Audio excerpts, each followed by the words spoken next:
پھر قاسم تماشا بن گیا۔ حمید نے چاہا تھا کہ دوپہر کا کھانا کمرے ہی میں کھائے، لیکن قاسم اڑ گیا کہ ڈائننگ ہال میں ہی بہتر رہے گا۔ وجہ نہیں بتائی تھی۔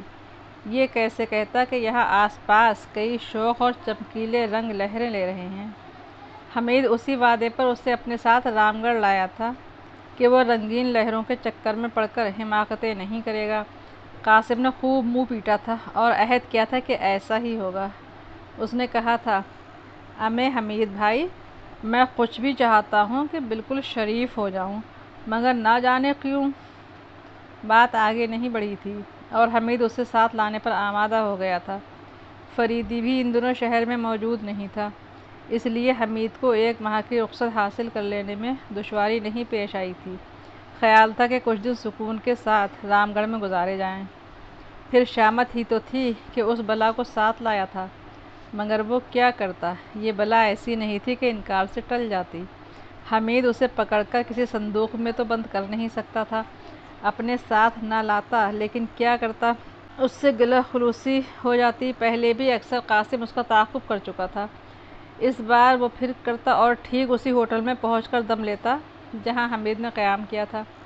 غلطی دراصل اسی کی تھی۔ قاسم سے تذکرہ کرنے کی ضرورت ہی کیا تھی کہ وہ چھٹیاں گزارنے رام گڑھ جا رہا ہے۔ بہرحال غلطی ہوئی تھی تو خمیازہ بھی اسے ہی بھگتنا پڑا۔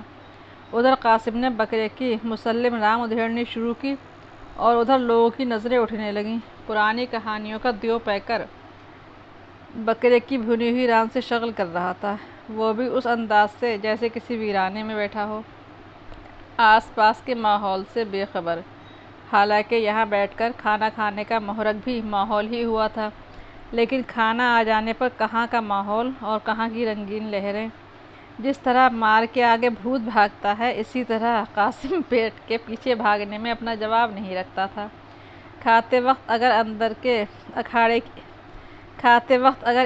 اکھاڑے کی پری بھی سامنے آ کھڑی ہو تو کیا مجال کہ میاں قاسم آنکھ اٹھا کر دیکھ ہی لے۔ اس کی ساری توجہ کھانے ہی کی طرف ہوتی تھی۔ لوگ اسے گھورتے رہے اور وہ گرد و پیش سے بے خبر معدے کا وزن بڑھاتا رہا۔ کچھ دیر بعد ران کی ہڈیاں ایک خالی پلیٹ میں رکھتا ہوا بولا، سالے 3 بوٹیوں والی بریانی لائے ہیں، ہمیں بڑا غصہ آتا ہے ایسی بریانی دیکھ کر۔ پتہ نہیں گوشت میں چاول ڈالتے ہیں یا چاول میں گوشت۔ گوشت میں چاول یا چاول میں گوشت کا مسئلہ وضاحت طلب تھا، لیکن حمید نے سنی انسنی کر دی اور قاسم نے مرغ کی طرف ہاتھ بڑھایا۔ بمشکل کھانا ختم ہوا اور قاسم نے نیپکن سے ہاتھ صاف کرتے ہوئے چاروں طرف نظر دوڑائی اور ایک بار پھر اس کا ذہن رنگینیوں کے سیلاب میں ہچکولے لینے لگا۔ کچھ عورتیں اس کی طرف دیکھ دیکھ کر آہستہ آواز میں سرگوشیاں کر رہی تھیں اور حمید سوچ رہا تھا کہ اب وہ اور زیادہ ڈیوٹ ہو جائے گا۔ یار میں پاگل ہو جاؤں گا، قاسم کچھ دیر بعد کراہا۔ پھر اس کے چہرے پر جھلاہٹ کے آثار نظر آئے اور وہ حمید کو گھورنے لگا۔ غالباً اس جھلاہٹ کے باعث حمید کی خاموشی ہی تھی۔ کیا منہ میں منگنیاں بھر کے بیٹھے ہو؟ اس نے غصیلی آواز میں کہا۔ حمید کو ہنسی آ گئی۔ توڑ دی نا محاورے کی ٹانگ؟ منہ میں گھنگلیاں بھرنا محاورہ ہے، اس نے کہا۔ محاورے کی ایسی کی تیسی۔ تم نے مجھ سے یہ کیوں کہا تھا کہ میں یلا یلیوں کے چکر میں نہ رہوں گا؟ کیوں نہ رہوں؟ کون سالا روکے گا مجھے؟ اور بیٹا تم کب سے پارسا ہو گئے ہو؟ زیادہ ہنسنے سے آدمی نڈھال ہو جاتا ہے۔ قاسم چند لمحے خاموشی سے اسی کی طرف دیکھتا رہا، پھر جھک کر آہستہ سے رازدارانہ لہجے میں بولا، تو رویا کرو نا ان کے سامنے۔ میں نے کسی ناول میں پڑھا تھا، ہیرو کو ہیروئن کے آنسو بڑے اچھے لگتے ہیں۔ ابے تو ہیروئن کو بھی ہیرو کے آنسو اچھے ہی لگتے ہوں گے۔ اب اسی طرح کریں، کبھی اپنی گھریلو ہیروئن کے سامنے آزماؤ۔ قاسم نے ایسا برا سا منہ بنایا جیسے کونین پاؤڈر کا کیپسول زبان پر رکھتے ہی پھٹ گیا ہو، لیکن پھر یک بیک چونک کر حمید کو گھورنے لگا۔ کیوں؟ تم نے اس کا نام کیوں لیا؟ کیا اس کا نام ہیروئن ہے؟ تمہیں کیسے خیال آیا اس کا؟ حمید نے سوچا بات بڑھ جائے گی۔ حقیقت تو یہ تھی کہ وہ اچھے موڈ میں تھا ہی نہیں، تنہائی چاہتا تھا، جسمانی طور پر نہ صحیح ذہنی طور پر صحیح۔ لیکن ایسی صورت میں جب کہ کوئی دماغ چاٹتا رہے اور بولنے پر مجبور کرنے والا بھی موجود ہو، ذہنی تنہائی کا سوال ہی نہیں پیدا ہو سکتا۔ تم کسے سمجھے ہو؟ حمید نے ٹالنے کے لیے بناوٹی حیرت کے ساتھ کہا۔ تم کس کی بات کر رہے تھے؟ وہ تصویر جو تمہاری خوابگاہ میں ہے۔ امے جاؤ، الو نہ بناؤ، چلے ہیں سالے بات بنانے۔ میں خوب سمجھتا ہوں اسی نے سمجھا دیا ہوگا کہ اسے تفریح نہ کرنے دینا۔ اماں جان ہے نا تمہاری؟ حمید خواہ مسکرا دیا اور قاسم میز پر ہاتھ مار کر بولا، ہے نا یہی بات؟ میں سب سمجھتا ہوں، مگر دیکھنا ہے کہ وہ بی گلہری خانم میرا کیا بگاڑ لیتی ہیں۔ امے تمہیں مجھ پر رحم نہیں آتا؟ بس اسی کی طرفداری کیے جاؤ گے؟ وہ خاموش ہو کر آنکھیں نکالے ہوئے اسے گھورتا رہا۔ میں کسی کی بھی طرفداری نہیں کرتا، بس تمہیں ایک ڈھنگ کی بات سمجھانے کی کوشش کی تھی۔ دیکھو نا، اکثر ایسی مصیبتوں میں پھنس جاتے ہو۔ ایسے بھاری بھرکم آدمیوں کے لیے لڑکیوں کا چکر ہی فضول ہے، جو کسی موقع پر جان بچا کر بھاگ بھی نہ سکیں۔ قاسم کی پھیلی ہوئی آنکھیں آہستہ آہستہ ڈھیلی پڑتی گئیں۔ شاید وہ اس نکتے پر غور کرنے لگا تھا۔ آخر کچھ دیر بعد بھررائی ہوئی آواز میں بولا، پھر میں کیا کروں؟ جی گھبرایا کرتا ہے، نہ گھر میں چین نہ باہر چین، گھر میں بھی بھاری بھرکم اور باہر بھی۔ یا اللہ، اب اٹھا ہی لے اس سالے بھاری بھرکم کو، قصہ پاک ہو جائے۔ حمید نے اس کی آنکھوں میں آنسو تیرتے دیکھے۔ دل بہلانے کے بہترے طریقے ہیں، اس نے کہا، میری سمجھ میں کچھ نہیں آتا۔ پھر حمید ہی کچھ سوچنے لگا۔ ابھی پوری طرح سوچ نہیں چکا تھا کہ قاسم بول پڑا، امے تو پھر مجھے جاسوسی ہی سکھاؤ، شاید جی بہل جائے، اس میں بھی تو بڑا مزہ آتا ہوگا۔ ہاں، اسی وقت جب تم کسی مشتبہ عورت کا تعاقب کر رہے ہو۔ اب دیکھو، سالے تم ہی عورت نکال رہے ہو۔ حمید چاہتا تھا کہ کسی طرح فی الحال اس سے پیچھا چھوٹ جائے، اس لیے اس نے اسے جاسوسی سکھانے کا تہیہ کر لیا۔ اچھا، اس نے ٹھنڈی سانس لے کر کہا، پہلا طریقہ یہ ہے کہ تم تعاقب کرنا سیکھو۔ عورت کا؟ نہیں، مرد کا۔ چلو ٹھیک ہے، اس نے سر ہلا کر کہا۔ وہ دیکھو، وہ موٹا آدمی اپنی جگہ سے اٹھ رہا ہے، غالباً باہر جائے گا۔ اس کا تعاقب کر کے معلوم کرو وہ کون ہے، کہاں رہتا ہے، اس کا کیا نام ہے، کیا کرتا ہے۔ ابے پہلے ہی دن اتنا کام؟ اچھا، میں صرف گھر دیکھ آؤں گا، اتا پتہ لکھ لاؤں گا۔ چلو یہی صحیح، جلدی کرو۔ جس آدمی کا تعاقب کرنے کا مشورہ دیا گیا تھا وہ پستہ قد تھا، اور قد کی مناسبت سے جسم کا پھیلاؤ بہت زیادہ تھا۔ اگر قاسم پر گنبد نما مینار کی پھپتی کہی جا سکتی تھی تو وہ صرف گنبد تھا۔ دونوں آگے پیچھے ڈائننگ ہال سے نکلے اور حمید نے اطمینان کا سانس لیا۔ وہ یہاں بہت اچھے موڈ میں نہیں آیا تھا۔ آمد کا مقصد تھا ماحول کی یکسانیت سے پیچھا چھڑانا، لیکن عجیب بات ہے کہ اس کے باوجود بھی تنہائی کی تلاش تھی۔ حمید کے بارے میں یہ کہنا قطعی غلط ہوگا کہ وہ ہمیشہ ہی کھلنڈرے پن کے موڈ میں رہتا تھا، لیکن موڈی تو بہرحال تھا۔ ابھی ہنس رہا ہے، قہقہے لگا رہا ہے، دوسروں کی پگڑی اچھال رہا ہے اور خود بھی تماشا بن رہا ہے، لیکن کوئی نہیں کہہ سکتا کہ اسی ہنگامے سرمستی میں کب اس کے ذہن کے کسی تاریک گوشے سے اداسی کی ایک ہلکی سی لہر شعور میں رینگ آئے اور وہ یک بیک اس طرح خاموش ہو جائے جیسے گھنٹوں سے ہونٹ سیے بیٹھا ہو۔ اداسی کا دورہ اکثر دیر پا ثابت ہوتا تھا، اور اپنے ماحول سے فرار کے باوجود بھی اسے تنہائی کی تلاش رہتی تھی۔ رام گڑھ پہنچنے پر اس نے پہلے کوئی ایسا مکان ہی تلاش کیا تھا جو کچھ دنوں کے لیے کرائے پر مل سکتا، لیکن کامیابی نہیں ہوئی تھی۔ حالانکہ یہ اکتوبر کا مہینہ تھا اور یہاں سردی بڑھ گئی تھی، لیکن پھر بھی میدانوں سے آنے والے سیاح رام گڑھ ہی سے چمٹے رہنا چاہتے تھے۔ پھر مجبوراً ہوٹل کا رخ نہ کرتا تو کہاں جاتا؟ ڈائننگ ہال سے اٹھ کر وہ اپنے کمرے میں آیا اور کھڑکی میں کھڑا ہو گیا۔ مطلع ابر آلود تھا، حد نظر تک سرسبز پہاڑیاں بکھری ہوئی تھیں، جن پر جگہ جگہ رنگین اور متحرک دھبے نظر آ رہے تھے۔ یہ سیاحوں کی ٹولیاں تھیں۔ کس سے نچلا بیٹھا جاتا ہے یہاں، اس نے سوچا، لیکن وہ کیا کرے؟ یہ اداسی، یہ بیزاری آخر کیوں؟ کب اس سے نجات ملے گی؟ وہ کیا چاہتا ہے؟ تنہائی، مگر کیوں؟ وجہ؟ کوئی وجہ نہ تھی۔ وہ اپنے ذہن کو کریدنے لگا، لیکن اداسی کی جڑوں تک نہ پہنچ سکا۔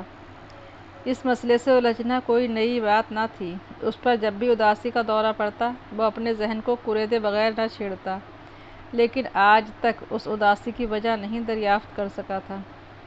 پھر یک بیک قاسم کا خیال آیا۔ اس کا کمرہ بھی اسی راہداری میں تھا، لیکن وہ مغفل نظر آیا۔ شام کی چائے حمید نے ڈائننگ ہال ہی میں پی۔ اب وہ کسی قدر بشاش تھا۔ اب ایسے میں اگر کچھ ساتھی مل جاتے تو شاید ایک بار پھر وہ کسی کھلنڈرے آدمی کے روپ میں نظر آتا۔ 6:30 بج گئے، اندھیرا پھیل گیا، لیکن قاسم کا کہیں پتہ نہ تھا۔ دفعتاً اسے خیال آیا کہ کہیں قاسم کوئی حماقت نہ کر بیٹھا ہو۔ پیچھا چھڑانے کے لیے ایسا مخدوش طریقہ اختیار نہ کرنا چاہیے تھا۔ پھر اب کیا کیا جائے؟ قاسم ہی ٹھہرا، ہو سکتا ہے تعاقب کا سلسلہ طویل ہوتے دیکھ کر اکتا گیا ہو اور متعاقب کو راستے ہی میں روک کر خود اسی سے اس کا پتہ پوچھ بیٹھا ہو۔ اس سے تو بڑے مخلصانہ انداز میں حماقتیں سرزد ہوتی تھیں۔ حمید کو ایک واقعہ یاد آ گیا۔ قاسم کی بیوی کچھ دنوں کے لیے میکے چلی گئی تھی اور قاسم نے تہیہ کیا تھا کہ اب درویشوں کس طرح زندگی بسر کرے گا۔ سارے نوکر نکال باہر کیے، حتیٰ کہ باورچی کو بھی نہ رکھا۔ پتہ نہیں کس طرح انہی دنوں ایک شاعر لاگو ہو گیا تھا، 24 گھنٹے اس کے سر پر سوار رہتا اور غزلیں مار مار کر قاسم کو اتمرا کر دیتا۔ آخر اس سے پیچھا چھڑانے کے لیے قاسم نے اپنی عقل بھر ایک تدبیر بھی کر ڈالی۔ صدر دروازے میں قفل ڈال کر اندر بیٹھا رہتا۔ شاعر صاحب آتے اور دروازہ مقفل دیکھ کر واپس چلے جاتے۔ ایک شام حمید بھی جا پہنچا۔ کمپاؤنڈ میں سناٹا دیکھ کر حیرت تو ہوئی، لیکن وہ آگے بڑھتا ہی گیا۔ صدر دروازے پر نظر نہیں پڑی تھی۔ ہاتھ گھنٹی کے پش بٹن پر پڑا، پھر وہ گھنٹی بجاتا ہی چلا گیا۔ آخر اندر سے قاسم کی غصیلی آواز آئی، ابے او خبیث، اندھا ہے کیا؟ دیکھتا نہیں سالے دروازے میں تالا لٹک رہا ہے؟ تو اسی طرح کوئی حماقت اس تعاقب کے سلسلے میں بھی ہو گئی ہو۔ وہ تو اکتا کر یہ تک کہہ بیٹھتا، ابے سالے کہیں گھر بار بھی ہے تمہارا یا بس مٹر گشتی ہی کرتے پھرو گے؟ مر بھی چکو جلدی سے۔ حمید نے اس ویٹر سے بھی قاسم کے متعلق پوچھا جو ان کے کمرے میں طلب کی ہوئی چیزیں پہنچاتا تھا، لیکن اس نے بھی لا علمی ظاہر کی۔ اس کا مطلب یہی تھا کہ وہ اسی وقت سے غائب ہے، درمیان میں ہوٹل واپس نہیں آیا۔ لیکن حمید اسے ڈھونڈتا بھی کہاں؟ رام گڑھ چھوٹی سی جگہ تو تھی نہیں۔ وہ ڈائننگ ہال میں بیٹھا پائپ میں تمباکو پھونکتا رہا۔ سیاحوں پر ہاتھ صاف کرنے والی کئی پیشہ ور لڑکیوں نے اسے اپنی طرف متوجہ کرنا چاہا، لیکن اس نے لفٹ نہ دی۔ آخر ٹھیک 7:30 بجے قاسم کی شکل دکھائی دی۔ چہرے پر ہوائیاں اڑ رہی تھیں۔ ایسا معلوم ہو رہا تھا جیسے سارا دن چلتے ہی گزرا ہو۔ حمید کو دیکھ کر اسی طرف آیا اور بیٹھ کر کسی ستم رسیدہ بیوہ کی طرح رہا، لیکن حمید اب اس کے چہرے کی طرف نہیں دیکھ رہا تھا۔ اب تو اس کی نظر پیلے رنگ کے اس بیج پر تھی جو اس کے کوٹ کے کالر سے پن کیا ہوا تھا۔ اس بیج پر سرخ رنگ سے تحریر تھا، عوامی زچہ خانہ۔ قاسم نے جو اسے اس طرح گھورتے دیکھا تو اکڑ کر بیٹھ گیا اور اس کے ہونٹوں پر ایک لمبی سی مسکراہٹ نظر آئی۔ حمید اسے حیرت سے دیکھتا رہا۔ یہ حماقت تو تھی لیکن پراسرار، مگر اسے یہ چھپا ہوا بیج ملا کہاں سے؟ یہ تم عوامی زچہ خانہ کب سے ہو گئے؟ اس نے پوچھا۔ آج ہی سے، بڑی سنجیدگی سے جواب دیا گیا۔ پھر یک بیک اس نے آگے جھک کر آہستہ سے پوچھا، زچہ کیا چیز ہوتی ہے حمید بھائی؟ حمید نے پھر آنکھیں نکالیں۔ یہ تمہیں کہاں ملا؟ ٹھینگے سے؟ قاسم جھلا گیا۔ میں جو پوچھتا ہوں وہ نہیں بتاتے سالے۔ اس عورت کو کہتے ہیں جس کے یہاں ولادت ہوئی ہو۔ ولادت؟ قاسم نے اس انداز میں دہرایا جیسے ولادت کا مطلب سمجھنے کے لیے ذہن پر زور دے رہا ہے۔ نہیں سمجھا؟ آخر اس نے کچھ دیر بعد کہا، ابے اس عورت کو کہتے ہیں جس کا بچہ ہوا ہو۔ جھوٹے ہو سالے، قاسم گررایا، لیکن غیر شعوری طور پر اس کا ہاتھ بیج کی طرف گیا تھا اور اسی پر جم کر رہ گیا۔ پھر چاروں طرف اس طرح دیکھنے لگا جیسے اندازہ کر رہا ہو کہ کسی نے دیکھا تو نہیں۔ جس سے دل چاہے پوچھ لو۔ اس بار اس کی آواز بھررائی ہوئی سی تھی۔ میری سالی تقدیر ہی اوندھی ہے۔ آخر ہوا کیا؟ میں سمجھا تھا اس یتیم خانے کو کہتے ہوں گے جس میں بہت چھوٹے چھوٹے بچے رکھے جاتے ہیں۔ پھر بھی کیا بات ہوئی؟ حمید نے حیرت سے کہا۔ ابے کچھ بات ہی نہیں ہوئی۔ 750 جمع کیے تھے۔ یوں سمجھ میں نہیں آئے گا، بتاتا ہوں۔ یہ سالا موٹا یہاں سے نکل کر ٹیکسی میں بیٹھا تھا، میں دوسری ٹیکسی میں بیٹھ گیا تھا، جہاں وہ گیا میں بھی پہنچ گیا۔ بڑا سا پنڈال بنا ہوا تھا، لوگ اس میں جا رہے تھے۔ وہ بھی وہاں گیا تھا، میں کیوں نہ جاتا۔ خوب تقریریں ہوئیں، واہ واہ ہوئی، تالیاں پیٹی گئیں۔ پھر ایک مغلئی بیگم نے کہا، جو حضرات چندہ جمع کرنا چاہیں اپنے ہاتھ اٹھا دیں۔ بس کیا بتاؤں، اس سالے نے ہاتھ اٹھایا تو میں نے بھی اٹھا دیا۔ اس کے بیج لگایا گیا، میرے بھی لگا دیا گیا۔ پھر ہم جھولیاں لے کر باہر نکلے اور چندہ جمع کرنے لگا۔ وہ میرے پاس ہی کھڑا تھا، اس نے میری طرف دیکھا، میں نے بھی اس کی طرف دیکھا۔ وہ مسکرایا تو میں بھی مسکرایا، اس نے دانت نکالے تو میں نے بھی نکال دیے۔ بس اسی طرح جاسوسی کرتا رہا۔ کیوں، ٹھیک ہے نا؟ حمید نے اس آدمی کی طرف دیکھا جو قاسم کی جانب ایسے انداز میں بڑھ رہا تھا جیسے اس کا سر ہی تو پھاڑ دے گا۔ قریب آ کر رک گیا، اور اس کے تیور خراب ہی رہے۔ عمر 25 اور 30 کے درمیان رہی ہوگی۔ قوا مضبوط معلوم ہوتے تھے، قبول صورت بھی تھا، لیکن لباس کے معاملے میں بے ڈھنگا ہی کہا جا سکتا تھا۔ بال بے ترتیبی سے پیشانی پر جھکے ہوئے تھے۔ فرمائیے، حمید نے حیرت سے کہا۔ آپ ادھر دیکھیے مسٹر، اس نے حمید کی پرواہ کیے بغیر قاسم کو مخاطب کیا۔ کیا؟ قاسم نے سر اٹھا کر پھاڑ سا منہ کھول دیا۔ اپنی رقم واپس لے کر رسید بھی دے دیجیے، اس نے کہا۔ کون ہو تم؟ قاسم نے آنکھیں نکالیں۔ بیٹھ جائیے نا، حمید نے کہا۔ مجھے بتائیے کیا بات ہے؟ اب وہ حمید کی طرف متوجہ ہوا اور کرسی کھینچ کر بیٹھتا ہوا بولا، چچا صاحب احمق ہیں، ان سے طے کیا ہوا کوئی معاملہ خاندان کے دوسرے افراد کے لیے قابل قبول نہیں ہو سکتا۔ او چچا کے بھتیجے، تم ہو کون؟ میں تمہیں نہیں جانتا، تم کہاں کی باتیں کر رہے ہو؟ قاسم گررایا۔ اسی مکان کی باتیں جس کا 3 ماہ کا کرایہ آپ نے پیشگی عطا کیا ہے۔ ہاں تو پھر؟ مکان ہم نہیں اٹھانا چاہتے۔ ابے جاؤ، پھر فرشتے اٹھائیں گے تمہارے، رسید ہے میرے پاس۔ حمید کبھی قاسم کی شکل دیکھتا اور کبھی اجنبی کی۔ سمجھ میں نہیں آ رہا تھا کہ وہ کس قسم کی گفتگو ہے، کیسا مکان، کہاں کی رسید، اور یہ چچا بھتیجے۔ وہ مکان کرائے پر اٹھانے کے لیے نہیں ہے، اجنبی نے پھر سخت لہجے میں کہا۔ پھر وہ سالہ بورڈ کیوں لٹک رہا ہے کہ کرائے پر دینے کے لیے خالی ہے؟ چچا جان کی زبردستی؟ ذرا ایک منٹ ٹھہریے، حمید ہاتھ اٹھا کر بولا۔ قصہ کیا ہے؟ ذرا ٹھنڈے ہو کر بات کیجیے، مجھے بتائیے۔ اجنبی خاموش ہو گیا، کبھی حمید کی طرف دیکھتا اور کبھی قاسم کی طرف۔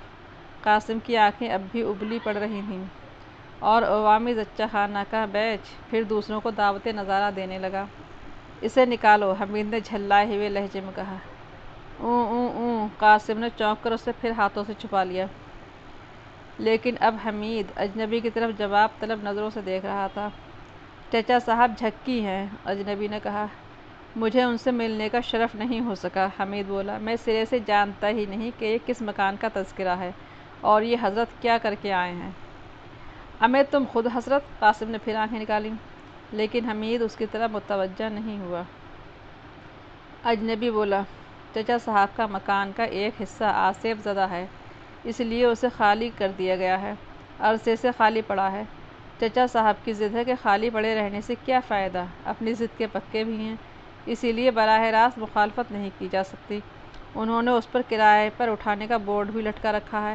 لوگ آتے ہیں اور انہیں حقیقت سے آگاہ کر دیا جاتا ہے، وہ مان جاتے ہیں، اسی لیے مکان اب تک خالی پڑا ہوا ہے، ورنہ اس کے علاوہ رام گڑھ میں ان دنوں کوئی خالی مکان دکھا دیجیے، میں جھک کر 7 سلام کروں گا۔ کر کے دیکھو، قاسم نے غصیلے لہجے میں کہا۔ میں خوب سمجھتا ہوں 7 سلام کو، مطلب باچھیں پھاڑ کر 7 سلام کریں گے بیچارے۔ ذرا کچھ دیر خاموش بھی رہو، حمید نے نرم لہجے میں کہا۔ اور یہ 7 سلام کرتے رہیں؟ قاسم دہاڑا۔ تم غلط سمجھے، وہ 7 صلواتیں ہوتی ہیں، محاورہ ہے۔ چلو آج محاورے کی ایسی کی تیسی ہو جائے۔ ہاں، تم اسی طرح محاورہ نکال کر میری بات کا کباڑہ کر دیتے ہو۔ بڑے بھائی، حمید گڑگڑایا۔ چلو خیر، قاسم کی آواز ڈھیلی پڑ گئی۔ ہاں تو جناب، اجنبی حمید کی طرف مڑا۔ قاسم کو پھر زچہ خانے والے بیچ کا خیال آ گیا تھا اور اب وہ اسے اپنے کوٹ کے کالر سے نکال رہا تھا۔ ہاں تو میں یہ کہہ رہا تھا جناب، اجنبی بولا، چونکہ ایک بار خاندان والے مشکلات کا شکار ہو چکے ہیں، اس لیے نہیں چاہتے کہ مکان کرائے پر اٹھایا جائے۔ انہوں نے 3 ماہ کا پیشگی کرایہ ادا کر کے چچا صاحب سے رسید لی تھی، کوئی اس وقت ان کی مخالفت نہ کر سکا۔ لیکن ہمارا فرض ہے کہ ہم آپ کو آگاہ کر دیں۔ اور ہاں، قیام کرنے سے باز رکھیں۔ روپے میں واپس لایا ہوں، رسید واپس کر دیجیے۔ کیا آپ نے چچا صاحب کو رضامند کر لیا ہے؟ ان سے الجھنے کی کس میں ہمت ہے؟ انہیں پتہ ہی نہیں۔ وہ یہی سمجھیں گے کہ آپ کرایہ ادا کرنے کے بعد پروپیگنڈے کا شکار ہو کر خائف ہو گئے ہیں، اس لیے آپ کی واپسی نہیں ہوئی۔ کئی بار ایسا ہوا ہے، بے خبر لوگ پھنس گئے ہیں اور خاندان والوں نے ان کے روپے واپس کیے ہیں، انہیں حالات سے آگاہ کیا ہے۔ آخر وہ اسے کرائے پر اٹھانے پر مصر ہی کیوں رہتے ہیں؟ جھک ہے، بالکل سنکی آدمی ہیں۔ ابھی آپ نے زچہ خانے والے بیچ کا تذکرہ کیا تھا، آج ان کے کوٹ کے کالر پر بھی ایسا ہی بیچ دیکھا گیا ہے۔ پتہ نہیں کہاں پھنس گئے تھے اور کس کے لیے چندہ اکٹھا کرتے رہے تھے۔ قاسم نے پھر کچھ کہنے کے لیے آنکھیں نکالی تھیں اور حمید نے پھر بڑے بھائی والا نسخہ آزمایا تھا۔ کیا کبھی کسی کرایہ دار کو وہاں رہ کر کوئی نقصان بھی پہنچا ہے؟ حمید نے پوچھا۔ جی ہاں، وہ رات کو سو رہا تھا، یک بیک بستر میں آگ لگ گئی تھی اور وہ بمشکل خود کو محفوظ رکھ سکا تھا۔ اس کے پلنگ کے نیچے تازہ خون پھیلا ہوا نظر آیا تھا، لیکن اس کے باوجود بھی ان کی جھک برقرار ہے۔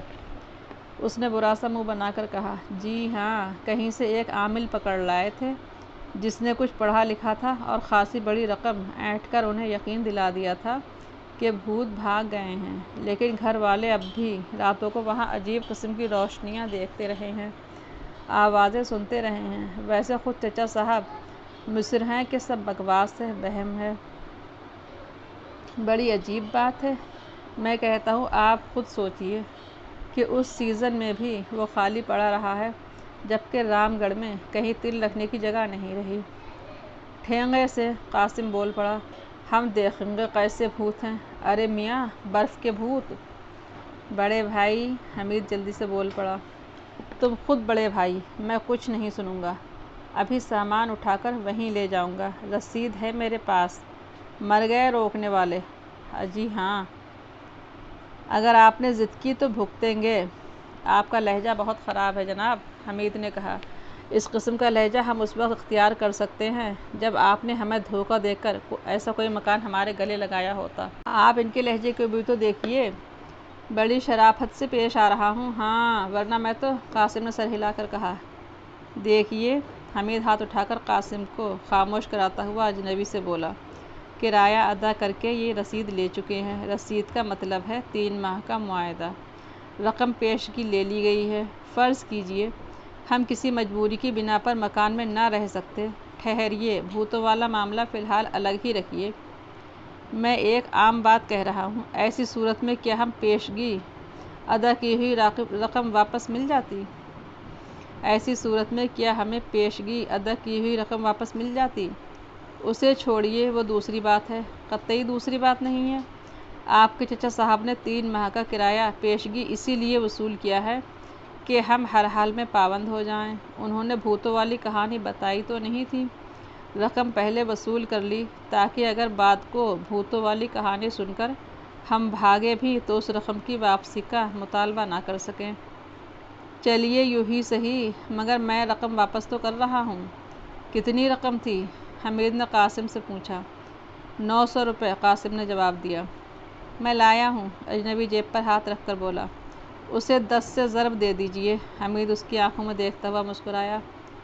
کیا مطلب؟ حاصل ضرب 9000 کے علاوہ اور کچھ نہیں ہو سکتا۔ حمید کی مسکراہٹ بدستور قائم رہی۔ اوہ، یہ بات ہوئی ہے۔ قاسم نے میز پر ہاتھ مار کر اچھلنے کی کوشش کی، لیکن گدگدا کر رہ گیا۔ حمید بھائی، آج معلوم ہوا کہ واقعی میرے ہمدرد ہو۔ یعنی آپ 9000 لے کر رسید واپس کریں گے؟ اجنبی کا لہجہ پھر سخت ہو گیا۔ قطعی، ہم نے تو پیشگی کرایہ اسی لیے ادا کیا ہے کہ مکان میں رہیں گے، آپ نہیں چاہتے تو 9000۔ آپ کے بھلے ہی کو نہیں چاہتا مسٹر، آپ ضد کر رہے ہیں تو آئیے، آس پاس کے سبھی لوگ جانتے ہیں کہ مکان آسیب زدہ ہے، ہم پر کوئی ذمہ داری نہ ہوگی۔ بے فکر رہیے، حمید پائپ میں تمباکو بھرتا ہوا بولا، ہم اس مکان میں داخل ہونے سے پہلے چیخ چیخ کر اعلان کریں گے کہ مکان مالک نے ہمیں دھوکے میں نہیں رکھا، ہم اپنی خوشی سے بھوتوں کی ہم جیلسی قبول کر رہے ہیں۔ زبانی تراریاں رکھی رہ جائیں گی مسٹر، آپ نہیں جانتے۔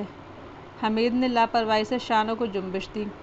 9,000 یا ہمارا قبضہ، جس سے ہمیں قانون کی روح سے بھی نہیں روکا جا سکتا۔ دفتن قریب کی کسی میز سے آواز آئی، فرحات۔ اجنبی چونک کر اسی طرف دیکھنے لگا، پھر ہاتھ اٹھا کر شاید کسی کو منتظر رہنے کا اشارہ کیا تھا۔ فرحات کے نام پر قاسم اسے آنکھیں پھاڑ پھاڑ کر دیکھنے لگا تھا۔ خدا بے تکلف دوستوں سے بچائے، اجنبی برا سا منہ بنا کر بڑبڑایا۔ پھر حمید سے بولا، ہاں تو آپ کیا کہتے ہیں؟ کتنی بار کہوں، کہیے تو اسی جملے کو ریکارڈ کرا کے آپ کے حوالے کر دیا جائے۔ حمید بولا، آپ کی مرضی، خود ہی اندازہ ہو جائے گا، وہ اٹھتا ہوا بولا اور اسی میز کی طرف چلا گیا جہاں سے آواز آئی تھی۔ اب بتاؤ بیٹا، یہ تم نے برف کے بھوتوں کی بات کیوں شروع کی تھی؟ بتا رہا تھا سالے کو، ہو چکی سراغ رسانی؟ کیوں؟ اگر اسی طرح بتاتے پھرے کہ تم سراغ رساں ہو تو کیسے کام چلے گا پیارے؟ حمید نے نرم لہجہ رکھتے ہوئے کہا۔ ابے ہاں یار، لو میں کتنا الو کا پٹھا ہوں، چچ چچ چچ، واقعی اب نہیں نکلنے دوں گا زبان سے۔ اچھا اب بتاؤ کیا قصہ تھا؟ امیں وہی موٹا، ہم دونوں چندہ جمع کر رہے تھے، وہ مجھے دیکھ کر مسکرایا، میں اسے دیکھ کر مسکرایا، بس جان پہچان ہو گئی۔ میں نے کہا چلو اب اچھا ہے، خود اس سے اتا پتا پوچھ لیں گے۔ کہنے لگا کاش میں بھی آپ ہی کی طرح لمبا ہوتا۔ میں نے کہا اب ہو جاؤ گے، فکر کی بات نہیں، اللہ تمہیں لمبا کرے گا انشاءاللہ۔ پھر بولا آپ کی طرف بے اختیار دل کھنچتا ہے، ہی ہی ہی ہی۔ بھلا میں کیا کہتا، ہم ساتھ ہی ساتھ رہے اور پھر سڑک پر آ گئے۔ اس نے پوچھا آپ کہاں رہتے ہیں؟ میں نے کہا ہوٹل میں۔ کہنے لگا ہوٹل کی رہائش بڑی واہیات ہوتی ہے۔ میں نے کہا مکان کہاں ملتے ہیں؟ بولا چلو میرے ساتھ، شام کی چائے بھی پینا اور مکان کا انتظام بھی میں کروں گا۔ میں نے دل میں کہا واہ، یہ ہو رہی ہے جاسوسی، پہلے ہی دن اتنی زوردار جاسوسی۔ وہ خاموش ہو کر داد طلب نظروں سے حمید کی طرف دیکھنے لگا۔ تو مکان کہاں ملا؟ حمید نے پوچھا۔ امیں اسی کا ہے اور کہاں ملتا، خوب ڈٹ کر چائے پی، مٹھائیاں اڑائیں اور ہی ہی ہی ہی۔ حمید بھائی بس کیا بتاؤں، ہی ہی ہی۔ کیوں اور کیا تھا؟ یل یل یل یا، وہ ایک ٹکڑے پر زور دے کر بولا۔ ہائے پھر وہی؟ حمید نے آنکھیں نکالیں۔ ارے توبہ! قاسم نے کان پکڑ کر آنکھیں بند کر لیں اور گال پھلا لیے۔ بولا امیں وہ میں نے خود تھوڑی ہی دیکھا تھا، آ گئی تھیں سامنے، میں نے لا حول ولا قوت پڑھی اور منہ پھیر لیا، اور کیا؟ اس نے تم سے 900 کی رسید دی ہے؟ اس نے تم سے 900 لے کر رسید دی ہے؟ ہاں یہ دیکھو۔ اس نے جیب سے رسید نکال کر اس کی طرف بڑھا دی۔ حمید اسے دیکھتا رہا، پھر طے کر کے جیب میں رکھتا ہوا بولا، فکر نہ کرو، ہم ہوٹل میں نہیں رہیں گے، مگر آیا کریں گے کبھی کبھی۔ کیوں؟ قاسم چاروں طرف دیکھتا ہوا بولا، پتہ نہیں کس طرح وہ مکان کے چکر میں پھنس گیا تھا، ورنہ اس خیال کی مخالفت تو اس نے پہلے بھی کی تھی کہ رہنے کے لیے کوئی مکان تلاش کیا جائے، ہو سکتا ہے کہ اس مکان کی یلا یلیاں ہی اس کی راضی ہونے کا محرک ہوئی ہوں۔ انہوں نے رات کا کھانا بھی ڈائننگ ہال ہی میں کھایا، اور اب بھی اجنبی کے متعلق حمید سوچ رہا تھا، لیکن پھر اس نے اس کا تذکرہ نہیں چھوڑا۔ ویسے وہ اس موٹے آدمی کے متعلق بھی سوچ رہا تھا، کیا وہ بھی قاسم ہی کا بھائی بند ہو سکتا ہے؟ پھر اسے عوامی زچہ خانے والا لطیفہ یاد آیا، حالانکہ قاسم نے تفصیل نہیں بتائی تھی، پھر بھی حمید کا اندازہ تھا کہ وہ کسی انجمن کے چکر میں جا پھنسا ہوگا، اور انجمن ہی کی کسی خیراتی زچہ خانے کے لیے رضاکارانہ طور پر چندہ اکٹھا کرنے والی مہم میں بھی شرکت کی ہوگی۔ کیا سوچ رہے ہو پیارے؟ قاسم نے بھرلائی ہوئی آواز میں پوچھا۔ یہی کہ اگر تم مر گئے تو میں ولی عہد کسے بناؤں گا؟ امیں تم خود مر جاؤ، میں کہتا ہوں پیارے، اور آپ کوسنے بیٹھ گئے ہیں، لعنت ہے۔ ذرا یہ تو بتاؤ کہ اگر وہ 9,000 لے ہی آیا تو؟ لائے سالہ، تم نے کہا تھا، میں نے تو نہیں کہا تھا، میں ضرور دیکھوں گا ان بھوتوں کو۔ جب تم نے اس موٹے آدمی سے مکان کے لیے گفتگو کی تھی، کوئی اور بھی تھا وہاں؟ بتایا تو تھا کہ 2 یلا یلیاں تھیں، فل فلوٹیاں تھیں۔ انہوں نے اس پر اعتراض کیا تھا؟ ارے اگر وہ اعتراض کر دیتی تو میں کرایہ دیتا ہی کیوں؟ اچھا، اگر ان میں سے کوئی آئے اور کرایہ واپس کرے تو؟